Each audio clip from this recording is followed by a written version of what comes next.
Marca, les gars, selon Marca. Marca, c'est un média espagnol 100% madrilène tapeur. Bellingham, qui n'aurait toujours pas ouvert son compteur de but. Or que l'année dernière, ça l'appelait le Saint Bellingol.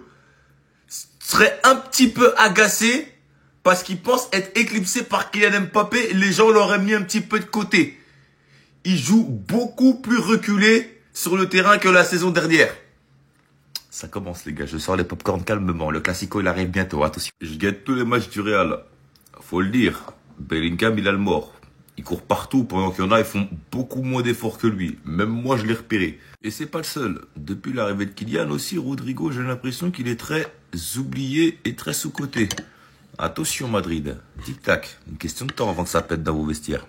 Mais les gars, voilà, c'est une dinguerie ce qui se passe au Real Madrid actuellement. Ça ne va plus littéralement dans le vestiaire. Jude Bellingham se sent frustré de sa situation au Real. L'Anglais comptait 10 buts à la même époque la saison dernière. Là, pour l'instant, au niveau des buts, il en est à 0. Et d'après les informations que Marca a, et on sait que Marca c'est plus pro Real Madrid, c'est que sa position dans ce nouveau Real Madrid avec la venue de Kylian Mbappé cet été n'a pas aidé. Alors moi, je commence à en avoir marre. Certes, moi, Bellingham, je suis fan du joueur, il n'y a pas de souci.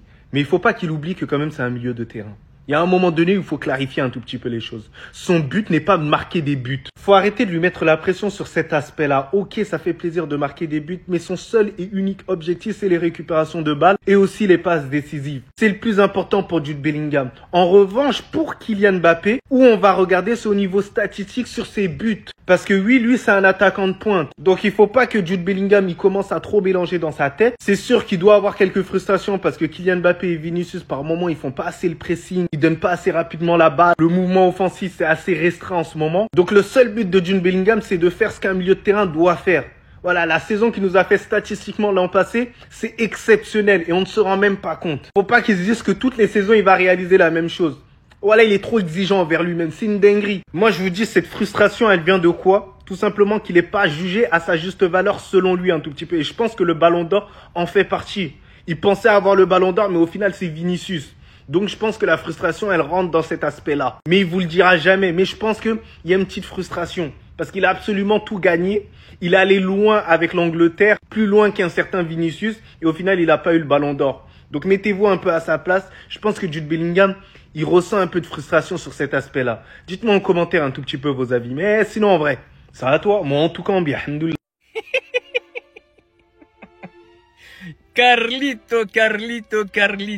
J'ai jamais vu un coach aussi grand à un aussi haut niveau qui me fait penser que je suis meilleur que lui. Et Carlo Ancelotti réussit cette prouesse. Comme vous pouvez voir, il a déclaré en conférence de presse, Bellingham continuera de pencher beaucoup plus souvent sur le côté droit.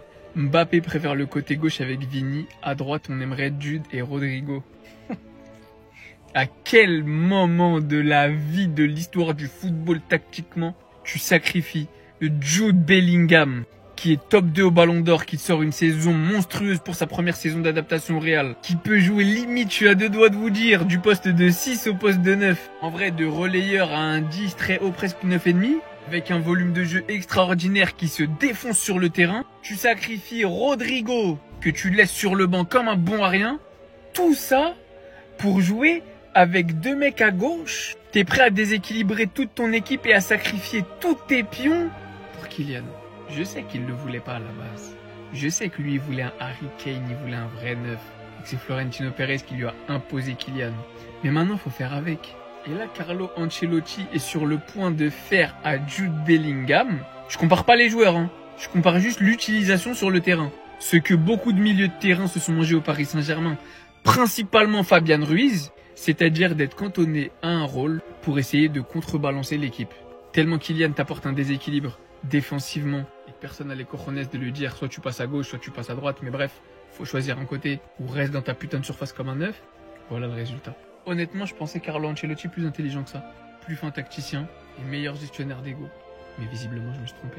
Quoi? Carlo Ancelotti va quitter le Real Madrid? Comme vous le savez les amis, malgré la Ligue des Champions remportée la saison dernière, c'est compliqué pour le Real Madrid dans ce début de saison, notamment avec l'arrivée de Kylian Mbappé. On a pu voir lors du dernier match la frustration de Jude Bellingham et en plus de ça, Carlo Ancelotti a confié en conférence de presse que le Real Madrid était en phase de test jusqu'à maintenant. Donc les différents changements de système qu'on a pu voir lors des derniers matchs, c'est-à-dire le 4-3-3, le 3-5-2 lors du dernier match par exemple, tout ça les amis c'est terminé. Jude Bellingham va rejouer au poste de numéro 10 comme la saison dernière, ce qui l'a permis de marquer d'ailleurs beaucoup de buts. Et je rappelle que la saison dernière à cette période, il avait marqué plus de buts que Kylian Mbappé. Et c'était dû au fait qu'il jouait vraiment comme un faux neuf. Et cette saison, il peut pas se le permettre étant donné que Kylian Mbappé joue déjà dans l'axe. Et aussi, il a été dit que le Real Madrid ne jouera plus avec 3 défenseurs comme ils l'ont testé la dernière fois. Donc on reviendra avec une composition comme celle-là, mais mon problème avec ça, c'est qu'au milieu, les amis, ça manque de créativité. Luka Modric sera probablement mis à la place de Kamavinga ou Tchouaméni. Et malheureusement, comme vous avez pu le constater, étant donné que Carlo Ancelotti veut revenir sur son 4-4-2 définitivement, Rodrigo sera donc définitivement sacrifié. Finalement, les amis, on y est. Ce que tout le monde craignait avant l'arrivée de Kylian Mbappé se réalise. Au début, on a voulu lui faire croire que voilà, Carlo Ancelotti va jouer avec son 4-3-3 en mettant Rodrigo à chaque fois. Mais au final, les amis, on y est. Je serais même pas étonné de voir Rodrigo se barrer la saison prochaine parce que là, c'est un gros manque de respect. Depuis le début de la saison, pour moi, c'est le meilleur attaquant qu'on a. Mais malgré ça, ça ne considère toujours pas à sa juste valeur. Bref, tout ça pour vous dire à quel point Carlo Ancelotti galère avec cette équipe du Real Madrid. Et ce matin, les amis, comme par hasard, on apprend que le Bayern Leverkusen se prépare au départ de Xabi Alonso. Son contrat court jusqu'en 2026, mais le club allemand cherche déjà son successeur. À votre avis, pourquoi? On sait très bien que Xabi Alonso a toujours exprimé son amour d'entraîner le Real Madrid un jour, surtout après le Bayern Leverkusen. Et si après avoir réussi tout ce qu'il a fait avec le Bayern Leverkusen la saison dernière, là, il cherche son successeur. À votre avis, pourquoi? Moi, je pense que c'est pour venir au Real Madrid.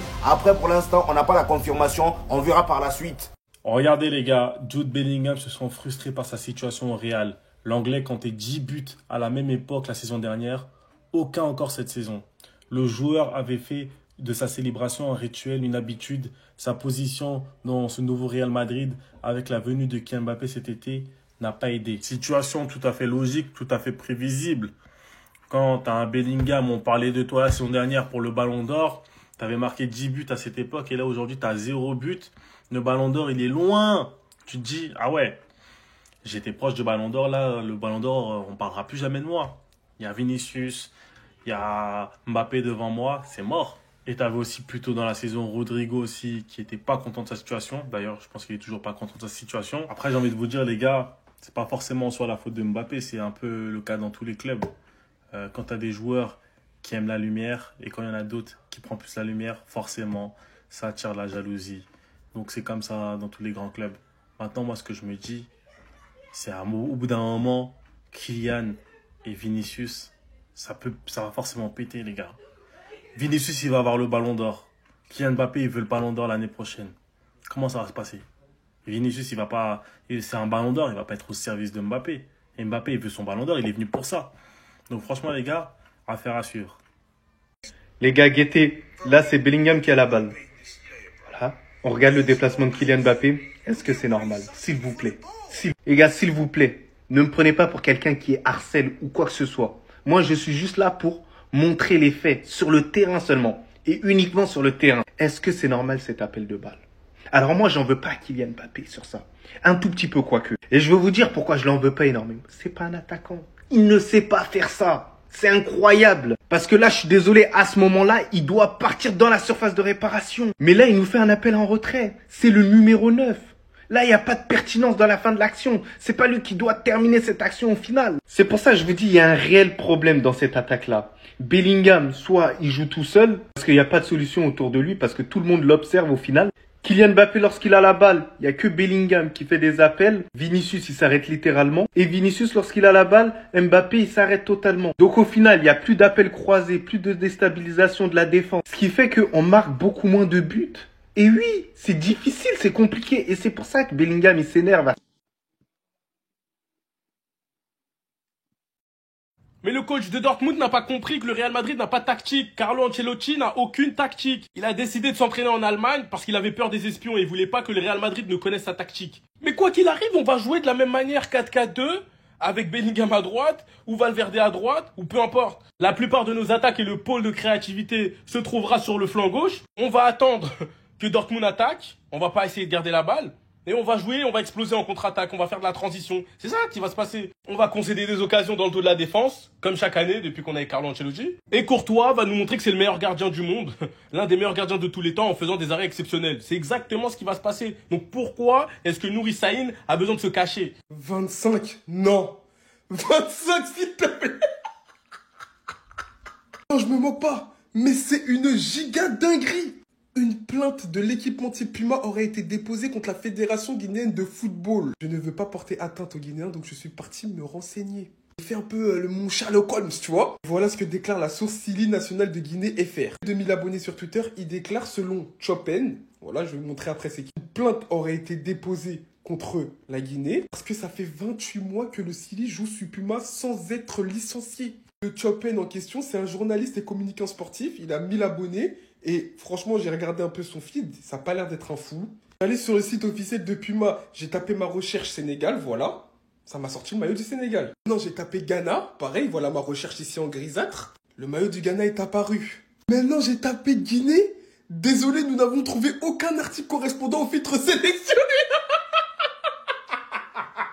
Sur leur Instagram, ils sont sous Big Puma. Alors que ça fait plus de 23 mois qu'ils sont pas licenciés. Et comment vous voulez qu'on avance? Comment vous voulez qu'on avance avec ce genre d'informations? Mais attends, mais le directeur Puma, il devait regarder ça, il devait se dire, mais ils sont fous ceux-là, mais ils sont malades. Les gars, je suis ému. Neymar a fait ses grands retours sur le terrain de football. Je ne sais pas si vous vous rendez compte. Le football est de retour. Vous savez, Neymar, c'est impossible de le détester. Parce que si tu détestes Neymar, pour moi, tu détestes le football. Et oui, comme il chevauche la balle, t'as même des orgasmes en le regardant. Vous savez, Neymar, c'est le joueur de football qui est le plus beau quand il touche la balle. C'est tout simplement extraordinaire. Des passements de jambes par-ci, des petits ponts, des arcs-en-ciel. Ça se voit qu'il prend plaisir sur un terrain de football. C'est sa raison de vivre. Je le surnomme le Michael Jackson du football. Et oui, quand il te faisait des contrôles, t'as vu, coup du foulard, c'était tout simplement extraordinaire. Je le regardais, je me dis, waouh, c'est de la danse ou quoi? C'est facile ou quoi? Incroyable. C'est le seul footballeur dont je peux allumer ma télé, même s'il joue en Ouzbékistan, je regarde ses matchs. Parce qu'il est agréable. Parce qu'il est délicieux à voir. Parce qu'il va te faire des skills par-ci, par-là. Je vous parle français, hein. Cristiano Ronaldo, Lionel Messi, je regarde pas. En vrai, moi, je regarde Neymar. Neymar, il fait plaisir. Je me rappelle même quand il est venu au Paris Saint-Germain, j'allumais ma télé rien que pour lui. Avec le maillot jaune, quand il était au Roudourou, quand il courait. Même au Barça, j'étais énervé qu'il joue au Barça. Il mérite le Real Madrid. S'il avait joué au Real Madrid, non, c'était fini. C'était fini. Neymar, il est de retour. Après, on ne sait jamais s'il fait une belle saison cette année. Une dernière danse en Europe, s'il te plaît, par pitié. Voilà, on le mérite un tout petit peu. Alors les supporters du Real, je sais pas comment vous vous sentez quand vous voyez ce genre de déclaration, mais perso, si j'étais supporter du club merengue, j'aurais envie de me prendre un 3-5-7 et me le mettre dans la tête. Non, plus sérieusement les gars, la déclaration de Carlo Ancelotti, elle est lunaire. Bellingham continuera de pencher beaucoup plus souvent sur le côté droit. Mbappé préfère le côté gauche avec Vini. À droite, on aimerait Jude et Rodrigo. Et encore une fois, comme je le dis, je suis désolé, et c'est pas par haine de Kylian Mbappé, mais les frérots, tout allait bien au Real Madrid, le Real n'avait pas besoin de recruter Mbappé. Le Real avait peut-être besoin de recruter un 9, mais pas Kylian Mbappé qui, je le répète, n'est pas un numéro 9. Et ça chamboule tout les frères, ça chamboule tout. Carlo Ancelotti est obligé de mettre Rodrigo sur le banc alors que Rodrigo est sur le début de saison le meilleur attaquant du Real Madrid. Il va aussi mettre Bellingham dans la position où il n'est pas le meilleur. Voilà, Bellingham où il était très bon, c'est au poste de numéro 10, de limite faux numéro 9, mais pas penché côté droit, il penchait même plus côté gauche Jude Bellingham. Et d'ailleurs, on voit que Jude Bellingham est très agacé, il y a même eu un article qui est sorti par rapport à ça, il commence à perdre patience et ça se comprend. Parce que Carlo Ancelotti a été obligé de tout chambouler dans son système de jeu alors que tout fonctionnait très bien. Il y avait Vinicius à gauche, il y avait Bellingham dans l'axe, il y avait Rodrigo à droite. Et il a été obligé de tout changer parce que Kylian Mbappé est arrivé et tu ne peux pas te permettre de mettre Kylian Mbappé sur le banc ou sur le côté droit parce qu'il ne veut plus jouer de ce côté-là. Donc voilà, on va voir ce que ça va donner. Mais moi, comme j'ai dit, cette saison pour le Real, je ne le sens pas du tout. Hein? Mais wesh, c'est une dinguerie. Non, les Guinéens, en vrai, je voulais pas faire la vidéo. Mais vous m'obligez. Non, ça se fait pas. Une plainte de l'équipementier Puma aurait été déposée contre la Fédération guinéenne de football. Pourquoi? Expliquez-moi pourquoi. Expliquez-moi pourquoi, parce que la Guinée joue sous Puma. Donc c'est-à-dire que la Guinée jouait sous Puma sans l'autorisation de Puma. Les gars, c'est une dinguerie carrément. J'ai fait la vidéo 10 000 fois parce que je faisais que rigoler. J'étais en fou rire. J'étais mort de rire. C'est une dinguerie quand on... Voilà, excusez-moi les gars. Voilà, en fait, quand j'ai vu cette nouvelle-là, je pensais que c'était du fake. Voilà. Mais s'il vous plaît, dites-moi c'est du fake. Les Guinéens, expliquez-moi qu'est-ce qui s'est passé à ce moment-là. Donc ça veut dire que l'équipe nationale de Guinée joue avec du faux Puma. Et tout d'un coup, Puma s'est révolté. Plein de directs. Vous le savez très bien les Guinéens, voilà que moi je vous aime. Vous connaissez, on est ensemble, Mali, Guinée, c'est la même, on est en bleu sang. En plus, il y en a certains, ils parlent la même langue que moi. Mais là, quand même, c'est surnaturel. Voilà, c'est historique carrément. C'est une dinguerie.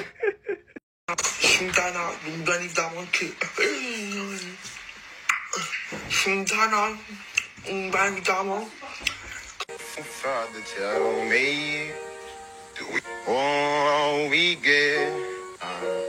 Dieu vous voit.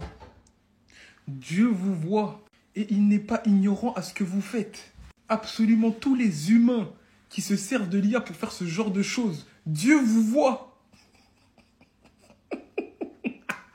Mais pourquoi vous faites ça? Non, mais pourquoi vous faites ça? Vous êtes là pour lui nuire. Mais si je suis Mbappé, au nom de Dieu, je n'ai pas les réseaux sociaux. Je supprime tout, Twitter, Instagram. Mais regardez ce qui tourne sur lui, en fait. J'ai jamais vu ça. J'ai jamais vu ça. En fait, l'IA, c'est une création du diable. Et ceux qui l'utilisent, vous êtes des gens du feu. Vous êtes des gens du feu, wesh. Parce que pour vouloir nuire à quelqu'un comme ça, faut être obligé. Obligatoirement, tu fais partie du côté obscur de la force. Moi, je parle pour votre bien. Arrêtez ça. Non, arrêtez ça. Laissez-le en paix, wesh. Bande de maudits, va. Pardon, Kolo Muani. Excuse-moi. Ah, quel homme. Quel joueur. Quelle gentillesse. Il mérite que du bonheur, les gars. Je suis désolé.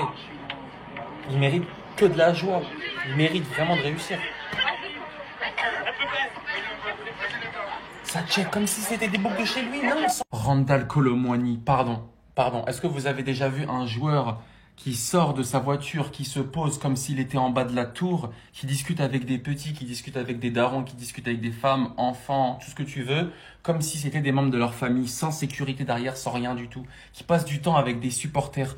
Dans le monde du football actuel, c'est très très rare de base, les joueurs ils passent avec leur voiture et ils font ça. Ils font ça, ils se cachent. Non, vous me voyez pas. Non, Kolo Muani, merci. Kolo Muani, tout ce que j'espère, c'est que tu réussisses chez nous, que tu t'épanouisses chez nous, que tu sois à ton vrai niveau, que tu étais à Francfort. Je te souhaite d'être heureux chez nous. Enrique, s'il te plaît, fais quelque chose. Arrête de le boycotter. Il lui faut de la confiance, il lui faut quelque chose. Il mérite de s'imposer chez nous. C'est tout ce que j'ai à dire. Tu mérites, Kolo. Randal, tu mérites.